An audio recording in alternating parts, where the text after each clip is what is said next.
Welcome to Telangana వెలుగు. నేను మీ రాజు. So Kalvakuntla Kavitha గారు పార్టీ పెట్టడం అనేది జరిగింది. దాని పేరు టిఆర్ఎస్. మరి ఇప్పుడు కొంతమంది దానికి అంటే ఈసీ ఇంకా పర్మిషన్ ఇవ్వలేదు, ఒకవేళ వెళ్తే టిఆర్ఎస్ ఏ రూపంలో వెళ్తుంది అది అని చెప్పేసి అంటున్నారు. కానీ సో టిఆర్ఎస్ అనేది కవిత గారు పార్టీ పెట్టినప్పుడు అది జనాల లోపలికి వెళ్ళడం అనేది జరిగింది. సో కేసీఆర్ తర్వాత నెక్స్ట్ వారసురాలని నేనే. సో కేసీఆర్ చేసినటువంటి ఉద్యమాల నాడు ఏదైతే ఉందో అదే విధంగా అదే వారసత్వాన్ని నేను కొనసాగుతా అని చెప్పేసి కూడా కవిత గారు చెప్పడం అనేది జరిగింది. సో మరి కవిత గారి ముందున్న సవాళ్ళు ఒకసారి చూసుకుందాం.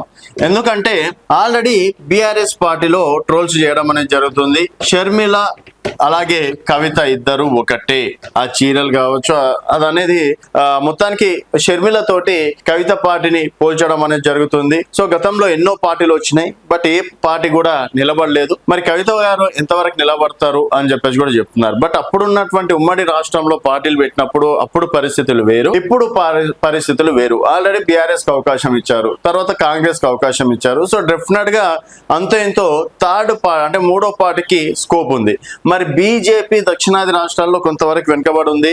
అండ్ ఇప్పుడున్నటువంటి నాయకత్వం కొంతవరకు అంటే యూనిట్ గా వెళ్తే బాగుంటది, కానీ ఒకరిపైన ఒకరు నిందలు వేసుకోవడం లోపల రాజకీయాల వల్ల బీజేపీ కాస్తంత వెనుకబడిపోయింది. సో మరి కవిత గారికి ముందున్న సవాల్ ఒకటి, టిఆర్ఎస్ పార్టీని ముందరికి అంటే ప్రజల వద్దకి తీసుకెళ్లే ప్రయత్నం చేయాలి. మరి పాదయాత్ర రూపంలో అని చెప్పేసి కూడా అనుకుంటున్నారు. మరి పాదయాత్రలు చేస్తారా, ఇంకేం చేస్తారా? అలాగే అక్కడ ఉన్నటువంటి కవిత గారి చుట్టూ ఉన్నటువంటి టీంని కొంతవరకు బలంగా తయారు చేసుకుంటారా వారి యొక్క టీం? ఎందుకంటే టీం బలం అనేది చాలా ఇంపార్టెంట్ కాబట్టి ప్రస్తుతం ఉన్నటువంటి టీంని కొంతవరకు బలంగా చేస్తారా, లేకపోతే ఇతరులను తీసుకొని కవిత గారి టీం బలాన్ని చేకూరుస్తుందా అనేది చూడాలి. సో ఫస్ట్ ఆఫ్ ఆల్ అక్కడ ఉన్నటువంటి టీంలో కొంతవరకు మార్పులు చేర్పులు చేయాల్సినటువంటి అవసరం ఉందని చెప్పేసి కూడా చెప్పుకోవచ్చు.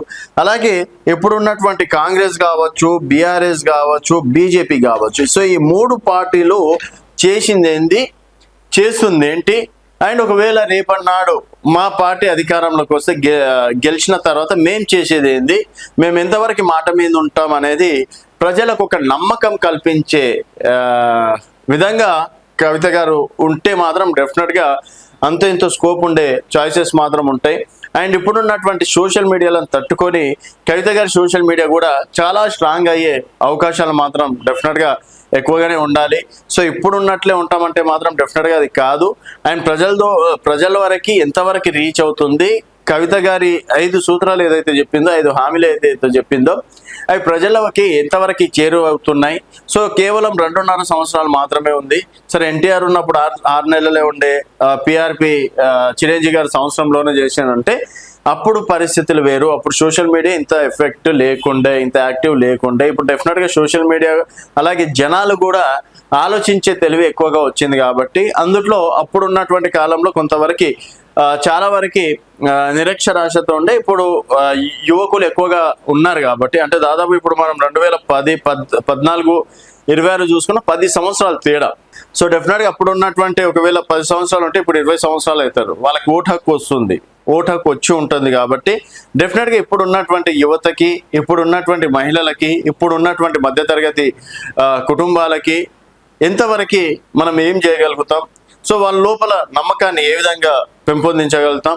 లేదు కింగ్ మేకర్ అవ్వాలనుకుంటే ఒక 20 స్థానాలను గట్టిగా టార్గెట్ చేసి ఒక 10 స్థానాలు గెలిచినా కూడా కవిత గారు డెఫినెట్గా కింగ్ మేకర్ అయ్యి 2023 ఎన్నికలకు మాత్రం స్కోప్ ఉండే చాయిసెస్ మాత్రం అప్పుడు తెచ్చుకోవచ్చు.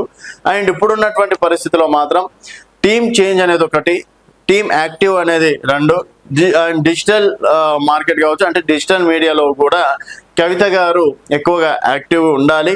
అలాగే జనాల దగ్గరికి పార్టీని ఏ విధంగా రీచ్ చేయగలుగుతుంది అనేది ఆ కార్యాచరణ ఇప్పుడు ఉన్నటువంటి పరిస్థితులు వేసుకుంటే మాత్రం డెఫినెట్గా కవిత గారికి కూడా స్కోప్ ఉండే చాయిసెస్ ఉంటాయని చెప్పేసి కూడా చెప్పుకోవచ్చు.